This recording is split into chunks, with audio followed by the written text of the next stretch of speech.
Hey, good evening, everybody. Happy New Year 2025 to live assets over assets over money podcast episode number 9. And I guess before we jump into, we got a special guest here. Before we jump into that, man, gentlemen, how y'all boys doing? Good, man. Bless. How about yourself? Man, I'm blessed as well too. Yeah, can't complain, bro. Just glad to be here, man. New year. Hey, it's a new day, man. Just thankful. Yes, sir. Kev, you look like you in a art gallery. Hey, bro. Hey, wherever I'm at, that's where I'm posting up at, bro. You know what I'm saying?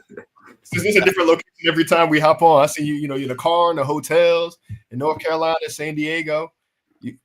Hey, man, that's what it is, man. You know what I'm saying? Got to always be plugged in wherever I'm at, man. So, hey, I'm just glad to be here with y'all boys, man.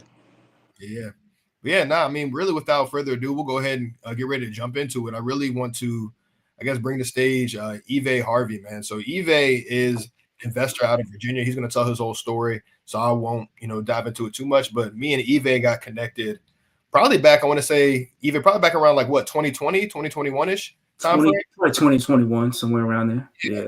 In a real estate group. Come to find out, we're in the same markets. We were in the same markets back in Virginia, back in the 804, the Richmond area, and then a little bit down there in Hampton as well, too. And long story short, literally, me and Evay started doing deals while I was literally deployed. I was in Poland, and I was like, I can get these contracts, but I need help. Somebody, this morning, because I ain't got time to do that, because it's a 7-hour time difference. So I was literally, it's like 3 a.m. over there in Poland. I'm locking up deals. I'm like, yo, I need help with this. So yeah, he jumped at it, man, and we made a good amount of money while I was overseas, man. But yeah, Evay, man, I want to welcome you to the stage, bro. Tell us about yourself. How you got into real estate, man. Thanks. So name's Evay Harvey. Harvey buys houses. Been in real estate for probably about since 2018. So I started out with a partner, and eventually the partnership kind of failed. But that might have been the best thing for me. I was able to, get out and do things on my own. Learn my own systems, processes, the way I wanted to do things. So it was kind of like a blessing in disguise.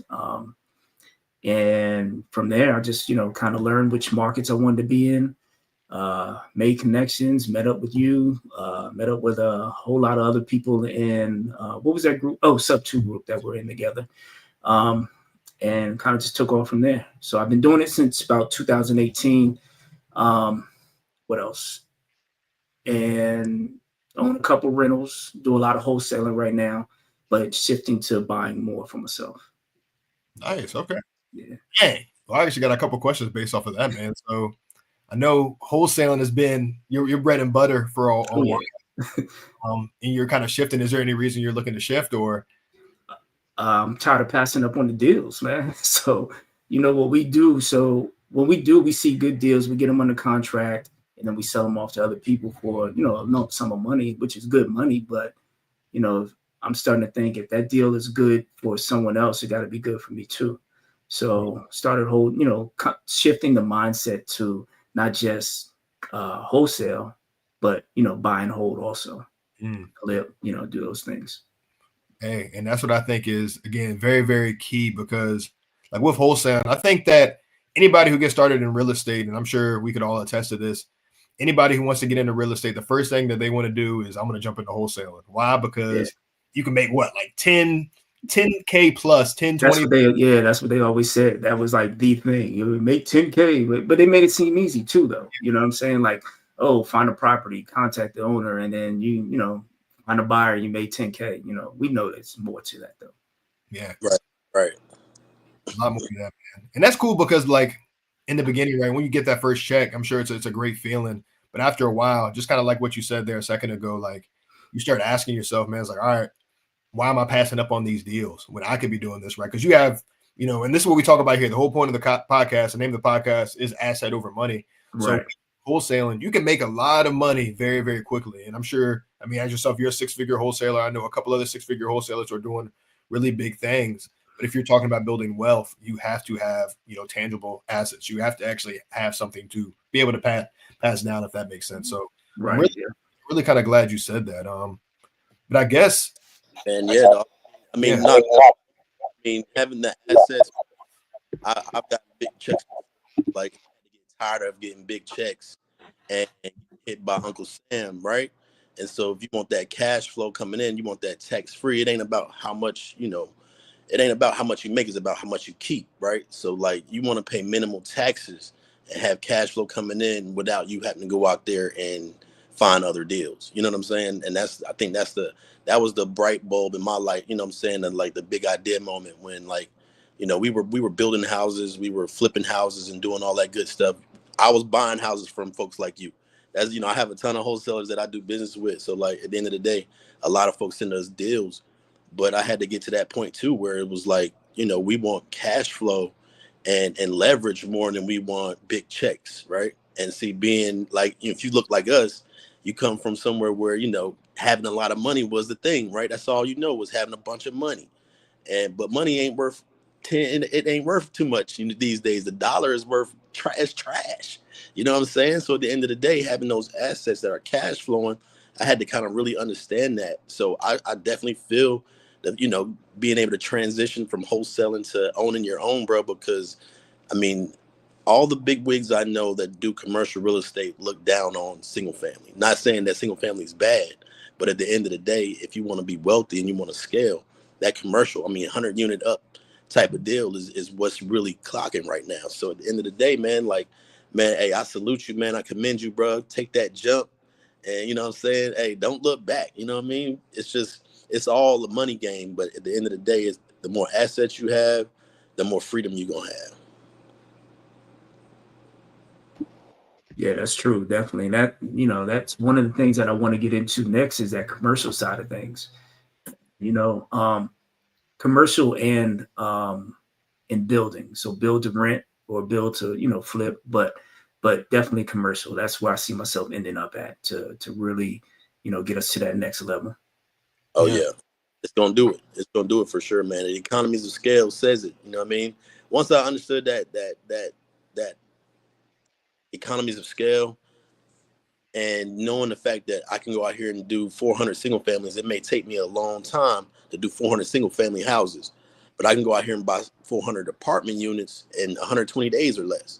You know what I'm saying? So like I'm scaling way faster than I would if I would be doing single family. So the economies of scale just kind of laid it out for me. And, meeting people like Rich is like, quality people, we got to build each other up, especially if you look like us. You know what I'm saying? So, man, let's just keep growing together, bro. So, hey, I'm hyped for 25, bro. You know what I'm saying? So like, man, hey, I'm happy to be knowing you guys, and let's just keep building together, bro. It's all about relationships. That's what I say. The commercial side is all about relationships. You can't do it by yourself. That's one thing I'm That's true. Yeah, man. Yeah, but yeah, Evay, man, with all that too, and I think Kevin, you said some really good things that we definitely gonna have to come back to, man. Oh yeah. Evay, man, like I guess with like wholesaling, how did you get into that? Now, what was I guess your first? Like, Oh man. So I always thought like it's been brought to me like a while ago. I thought it was a scam, like why is somebody going to sell their property for cheaper than they can just listing it?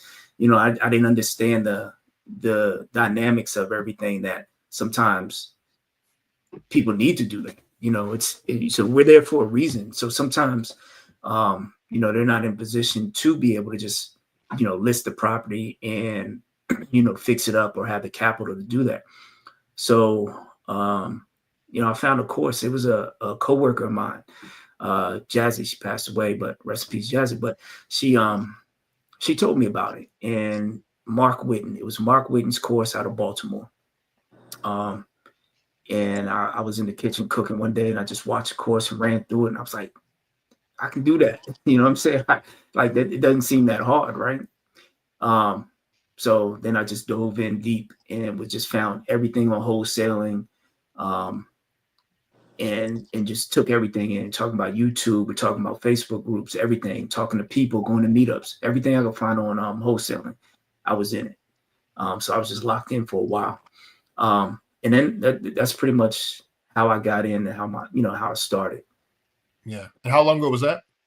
That was 2018, I think. Okay.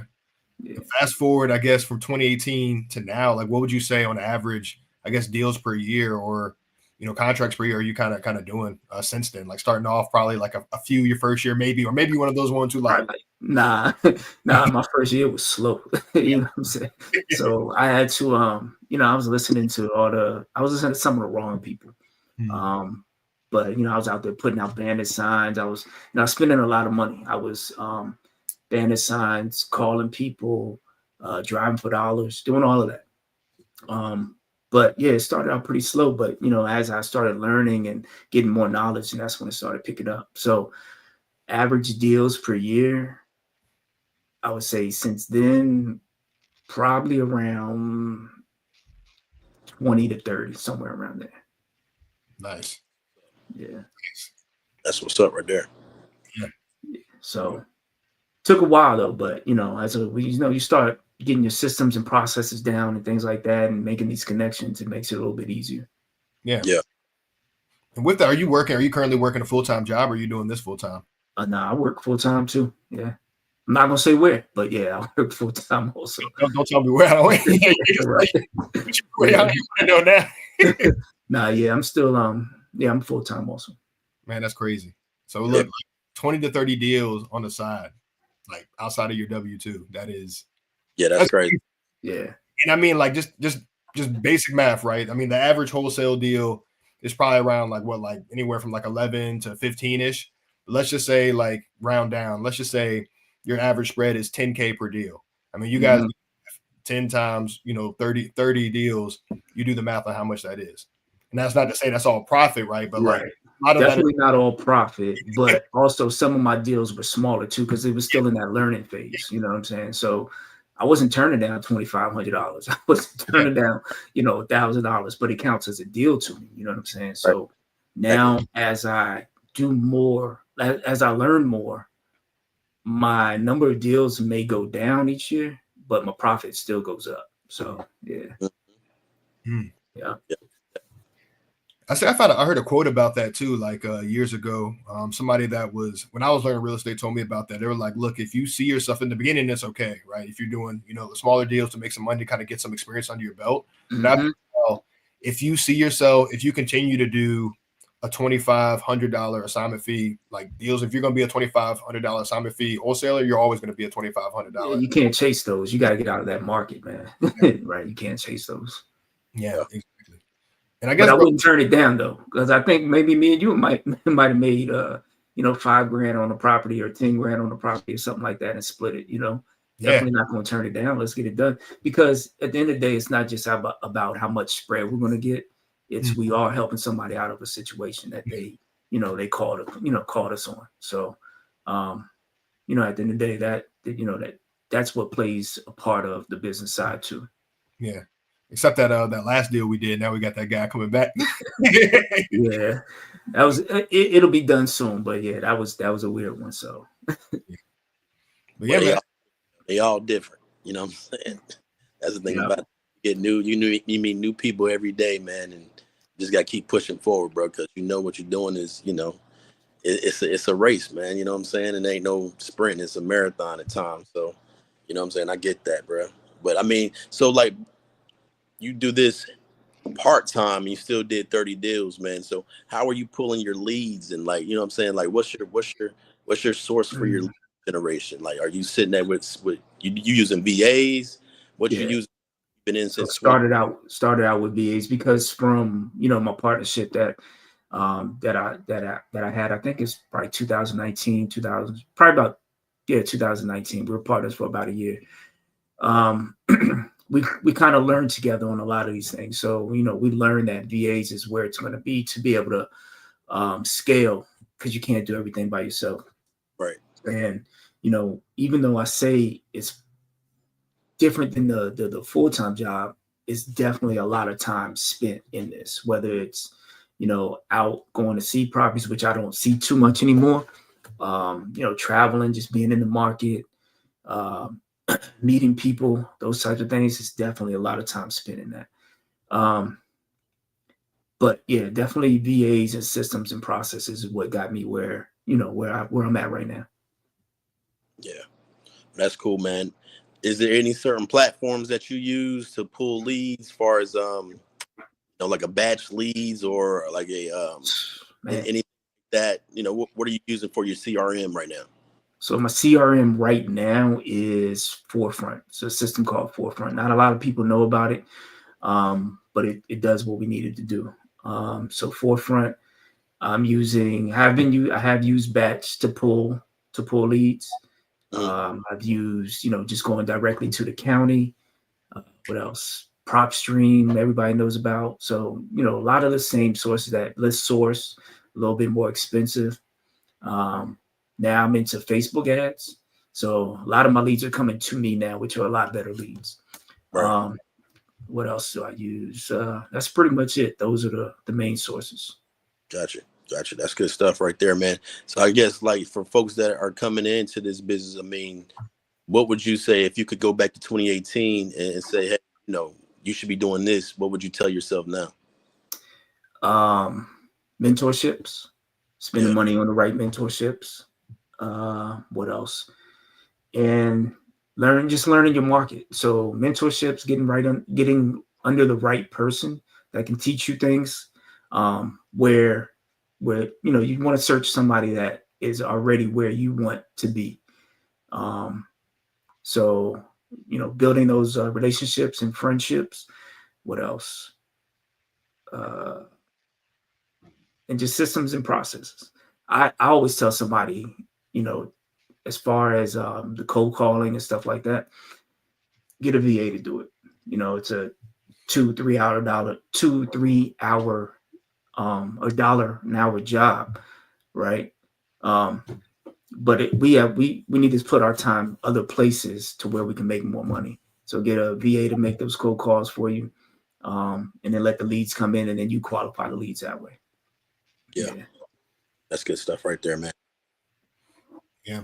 And I guess I got a question to kind of caveat that as well, too, or really just add to that is with, I guess, inbound, making the switch to inbound. A lot of times when you'll see it as well, too. I mean, the leads are a lot more motivated as opposed to, outbound. Oh, yeah. And for those of you guys listening, right? So inbound is like, think about like, ads or people filling out ads or people calling you directly saying, hey, I want you to potentially sell my house. I want to sell my house and I may want you to buy it. Outbound is us reaching out and trying to actually go out and grab leads. So, like cold calling, texting, going to the courthouse and then looking up the people's numbers and then call them. I guess with the switch, what made you, I guess, make the switch? Are you fully into it or are you still incorporating kind of both ways? I'm still doing both, but what made me inbound is expensive. You know what I'm saying? So that's pretty much what it was. I didn't have the money to do inbound at first. I wasn't doing any PPC or PPL or, anything like that. But as, I started getting more deals coming in, deal flows better, profits better. I had to reinvest that money to kind of save time on myself. So now I can switch my VAs to do other things instead of just cold calling. Now they can do some follow-ups. Now they can do, other parts of the business. So, but yeah, inbound, the reason why I hadn't done it was, just the funds. I had to grind, Them Google ads cost, boy. Hey, boy. They hit you, boy. So I haven't jumped there yet, but I was doing PPL, pay per lead. That was like $150 a lead. And sometimes those people are just filling things out. You give them a call back, they say, I didn't fill nothing out. Like, you know what I'm saying? Because they fill it out and they want the offer. Like same thing that we do, right? And they might put a fake number, a fake email address. I just want to see the offer. Right. So they'll fill it out and I still got to pay that $150, right? So do that 10 times on, somebody just playing around, not playing around, but not really serious. Then that's wasted money. So then that's when we switched to Facebook ads and got with a good company and they run all my Facebook ads for me and I just wait for the leads to come in. Nice. How much they hitting you per day for that? $100 a day. So I run two different campaigns. I do a $50 a day campaign on just land, and then do $100 a day on land and residential in a couple of different markets. And then I have another company I'm testing out right now also where I do $50 a day. So has it been producing for you? I just closed on a townhouse on the 20th. So yeah. Congrats. Thank you. Appreciate it. Yeah, man. Yeah. Hey, and with that, man, I think too. So, kind of walk us through, like, I guess your process, man. So, say somebody fills out a Facebook ad. What's next? Do they get automatically texted? Do you call them? What happens? So the system that I have, it'll automatically send them texts and try to qualify the person somewhat. And then from there, they can schedule a call with me. But I always call back anyway. So even if they schedule it for Friday, I'm gonna call them back as soon as it comes in, right? Because we know it's speed to lead. You know, I don't want them to sit around and maybe fill out another form and somebody beat me to it. So Right. so that's pretty much the process. It was my VA doing that, but I realized I needed to step in and do a little bit more acquisitions Mhm. because we can build better connections with the people that we're buying houses from. You know what I'm saying? Especially in the neighborhoods that we're buying houses in. I can have, genuine conversations with those people and they know exactly, what I'm talking about. Yeah. I can talk about auntie and grandma and them and, the house and how you used to have cookouts in it and build that rapport that way, right? So I'm the pretty much first person that they're going to talk to. From there, try to schedule a time for one of my buyers to walk through. And, once that's done, they'll get back to me and tell me, they'll send me some pictures, tell me if it's something that they're interested in, and we go from there. We lock it up. Yeah. And I guess with that, right? So how long, I guess, from filling out an ad to you getting called, how long would you say your process typically is from start to close? Start to close or start the contract. Uh, well, actually, let's do both. Start the contract. Good point there. Start the Start the contract. contract. I can do 2 or 3 days, really. Yeah. Um, like the condo I just bought, it was 4 days, but it was 4 days because I had to wait. I think it came in on a Thursday or Friday, but I had to wait till Monday to give her a call because I had to check something out. But that was to contract. To close, it just depends. We got things that come up that we didn't know were going to come up. I just closed on a property that I got under contract in July of 2023. And that just closed a couple days ago. So, it just depends on that. That's really not me. It's just what do they have going on? It could be some title issues, or it could be, if it's a land deal, it may be a little bit longer. You know what I'm saying? So, it just depends. It could be somebody in bankruptcy and we didn't know they were in bankruptcy, or they went and Like, signed with a realtor and we had to figure that out. You know what yep. I'm saying? So, it could be whatever. Yeah. Yeah. Man. And I think that goes to show there's always going to be like problems. Things are always going to pop up. And I think with, especially being, I guess, a wholesaler, man, I think the wholesalers are the ones that are like literally down in the dirt, the ones making it. Mm-hmm. And so my hat goes off to, anybody wholesaling, because you start to unpack and start to see the crazy side of real estate. I'm sure, Kevin, you can attest to it as well with being a realtor. The things that you see, everybody thinks it's like, oh, this is big glamorous thing, but you in the Right. trenches, like you are really in them trenches. When you are in a people first business, you're in the trenches, and you're going to hear all the problems, all the things are going to happen. A lot of times, anything that can go bad is probably going to go bad. But really, we call ourselves wholesalers, but a lot of times you are a problem solver. Yep. That's That's it. what it comes down to. That's it, man. That's it, man. I mean, connecting with folks, being able to solve those problems, man. I mean, like I said, that's what we do every day, man. Problem solver. You know what I That's mean? right. Wholesaler or investor, whatever you're doing, you're solving somebody else's problem, man. So that's it every day, bro. Yeah. And I guess I got a question. It's not necessarily even uh, one I had set for before, but one of the things I know that I struggled with in the beginning, and I'm sure people who are newer in the business probably struggled with it as well too, is trying to, when you're dealing with these people and they do have, different problems, whether it be foreclosure or whether it be, bankruptcy or somebody, a death in the family or whatever that it may be, a lot of times, when you are wholesaling, you're going to have to offer a little bit less than what the home is worth. I mean, let's just be Mm-hmm. that way you can make your profit. There has been times I know in the beginning for me, and I don't know if you had the same issue, but for me, where I would almost kind of feel bad, man. Right.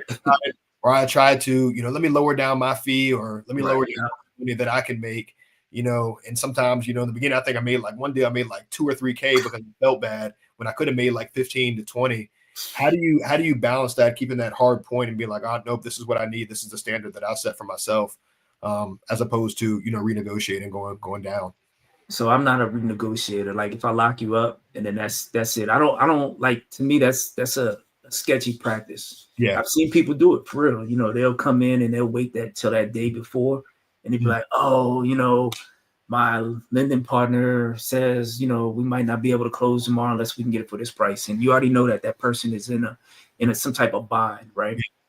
You know, so that's not my style. I try to, I mean, it happens though. You know what I'm saying? Sometimes, you know, it does happen, but that's why the way I do things is I like to know my numbers, know what my buyer's going to pay from the beginning. They already walked it, and then that's it, right?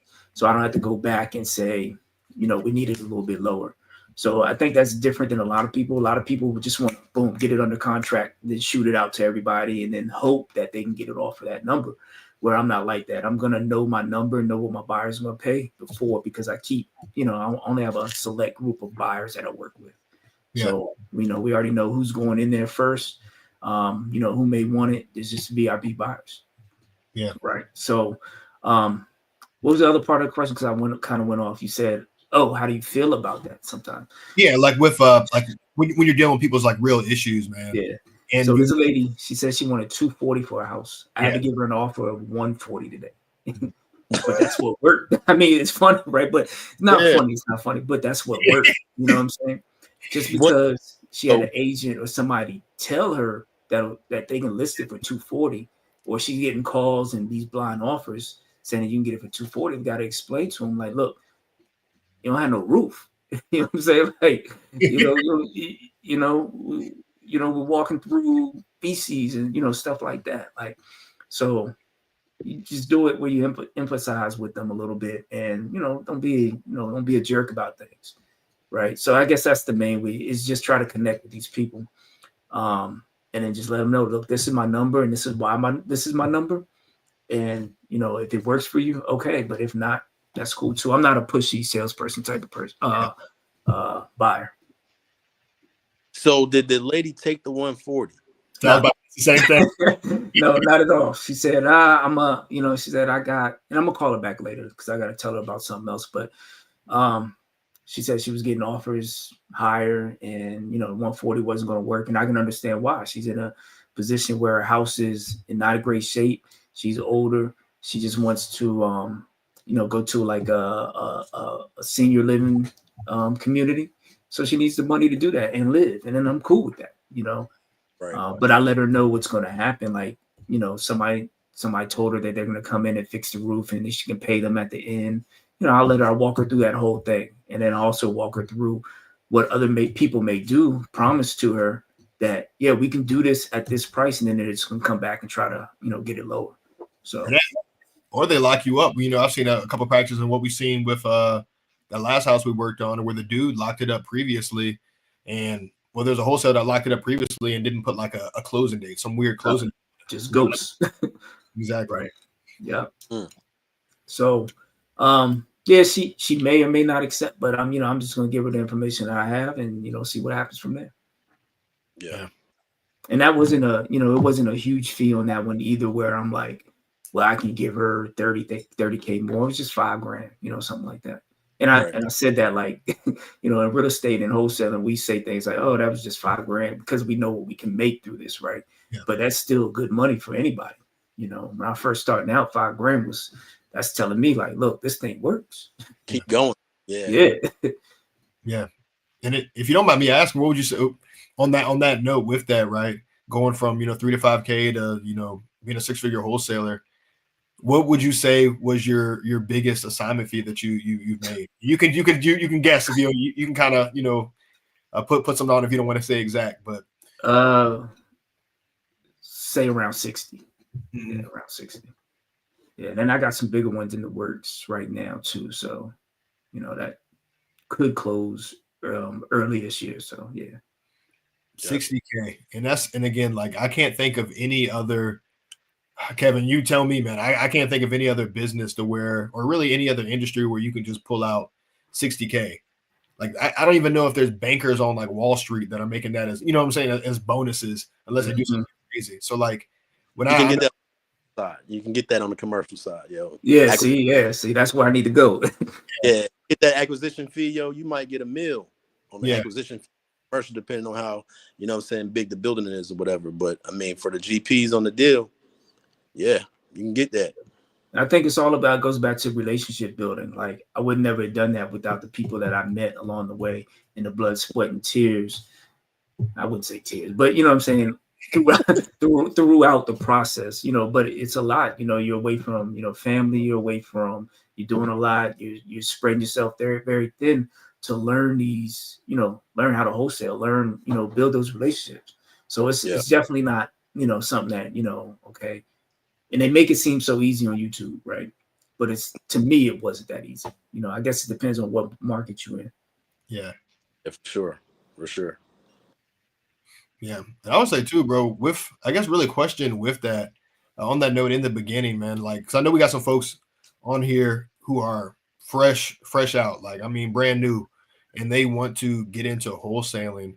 I guess as far as like starting, if I'm like, hey, I'm brand new, you know, I'm doing this podcast, what can I do, you know, tonight? What can I do tomorrow to try to get my first wholesale deal? Like, if somebody was asking you, what would you tell them exactly what to do step by step? I probably tell them that it depends on what their financial, where they are financially.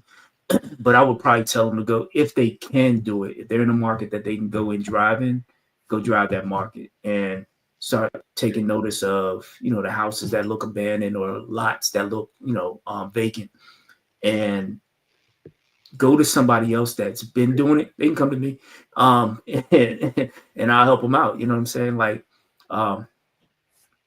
show the process from start to be, you know, start to finish. Like, all right, look, this is how we're gonna find this seller.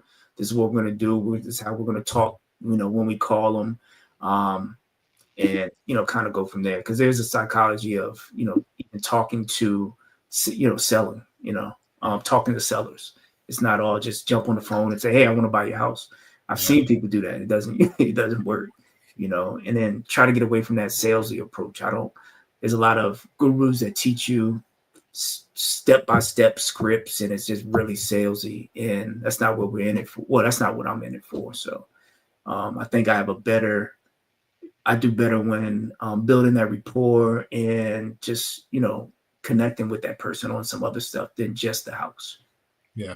So definitely reach out to somebody that's doing what you want to do at a higher scale, and then work with them. I'll be honest with you. I think that's a really good answer. So I think if you were to, you know, YouTube it, people are going to tell you to buy all of these sources, or somebody's going to just say, hey, you go to your county, you pull a list, and then, you know, you just call them. A lot of times, again, we're all about here, and Kevin, you can attest to it too, because I know you're a multifamily, or I mean in commercial, is really just shortening that distance, as opposed to, you know, the book we probably all read, Who Not How. You know, that's what you should really be your focus. Market is investing. Who in my market is wholesaling? Who in my market has the goals and is achieving the things that I want to achieve? What is the shortest distance to making that happen? Going directly to the person and, you know, asking them, or seeing how you can provide value. And Kevin, the value thing is the main thing. I get so many people that call, will sit on the phone for 30 minutes, something like that, or jump on Zoom, and then they're gone. You know what I'm saying? But they'll call every time they got a deal, and then next thing you know, you don't hear nothing from them unless they have a question. So, you know, the value thing is, you know, hey, look, and I've done it. I say, hey, look, let's work this deal together because I want to learn from you. And let's JV on it. That's going to be my value right there.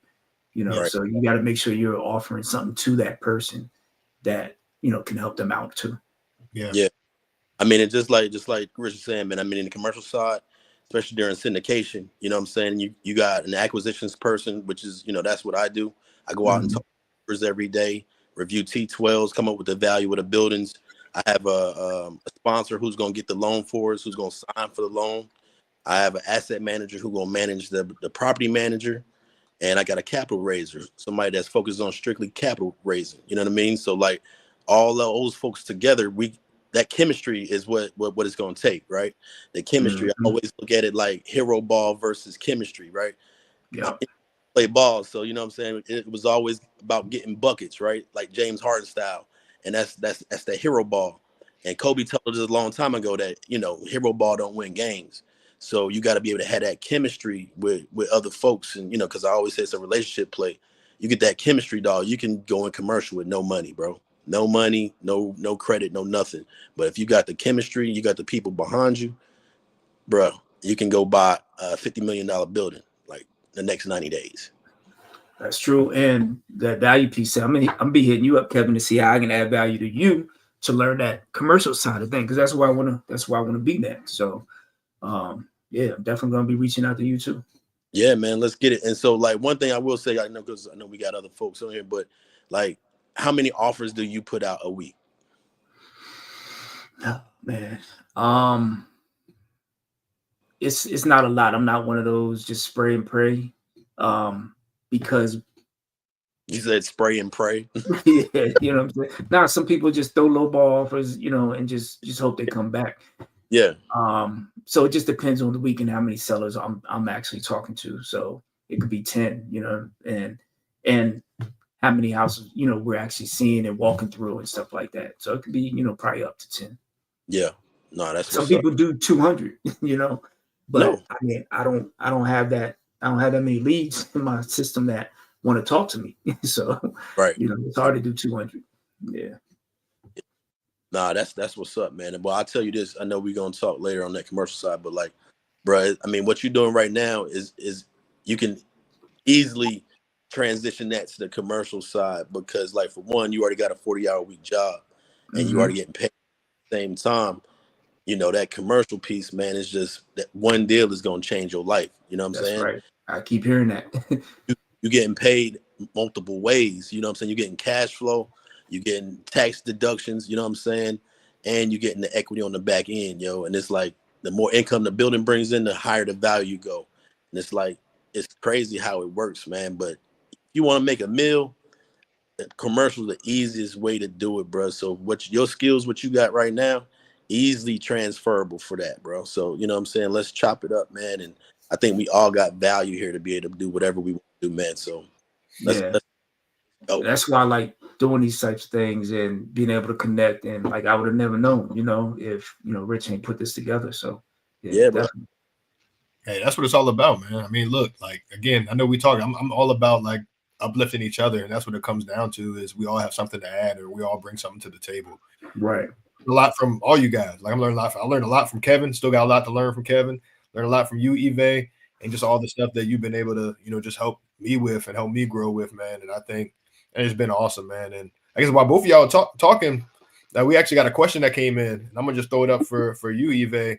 But somebody on YouTube asked, how do we get a VA, and do you use iSpeed to lead?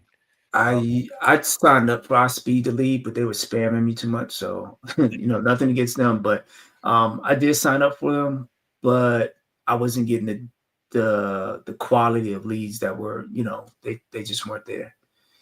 But I don't think it's a bad thing. Any PP, not any, but some of the PPL services are good. And then how do you get a VA? So I got mine from a company that was training them, and actually I think they were in-house or something like that. But I ended up being able to get mine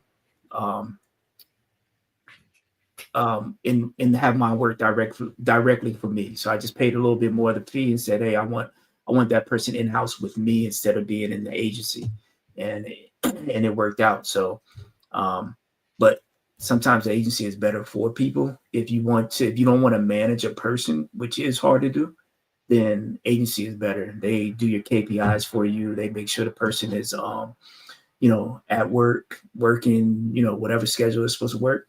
So there's a lot of agencies out there. One of them I was just looking at was something remote Latinos. So you can find different type of agencies. Sound like a bad website. Right. So yeah, so it just depends. There's a lot of Filipino VAs. My main thing is, you know, they got to have some concept of the culture here and speak good English, and have speak good English, concept of the culture, and be able to have good internet connection. Yeah.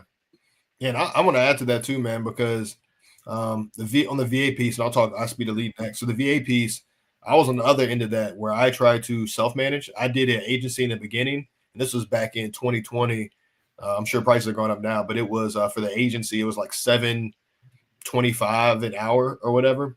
And it was cool because I always had a VA working and somebody else was managing them. Mm-hmm. Issue, in my opinion, was the quality of the VA that I had. They just did not sound great on the phone. They didn't get the culture, and I was like, all right, like I don't like it. And when I told the agency that, they just switched out and rotated with somebody else. So that was the benefit. But you're going to definitely pay for it. On the flip Yeah. side, I use my own VA that I paid a company like $1,200, and it was an agency. They went out and found somebody, Yeah. brought a whole pool in. It was kind of like a job interview style. I got to listen to their calls and all that kind of stuff, and then I selected who I thought was, the best one. And where I failed at with that is I just didn't manage them. Like, I'm W-2 in the military. Like, I'm checking with them a couple times a week, listen to their calls. But bro, like, come to find out, like, we started off going well and then just went downhill. I'm like, man, there's been no leads, and I haven't listened to the calls in like a week. I went through. Turns out, like, she was just sleeping, man. Like, calls people picking up. I'm not even joking. She told me she was sleeping. We went out on the calls, bro. Somebody like, hello, silence. And I'm like, what, is your internet connection bad? It looks like it's good. Like, I see all the Right. I was like, were you asleep? And she was like, yeah. I'm like, damn. And that's crazy. She told you she was. She told you, yeah. Yeah, I've been asleep all the time, man. But as a leader, that's my fault, right? Because I didn't manage them and I didn't set that standard. So that was my experience with the VA. Again, if you want, and I was paying her $450 an hour now, which is like $550 or $560 a month, I think, ish, which is pretty low, in my opinion. But I didn't manage. So if you don't have time to manage, definitely get an agency. You're going to pay for it, but they'll do the managing for you a lot of times. Yeah. Did you have any experiences like that? Either you guys? Yeah, I had a couple VAs, man. I mean, I had a couple different VAs. Just like y'all said, not speaking good English, not knowing the culture. You know what I'm saying? And you have to train them on your CRM. I went through a couple companies like that, and but you're gonna have the trial and error, man. Especially when you're dealing with folks that's overseas. So it just comes with the territory.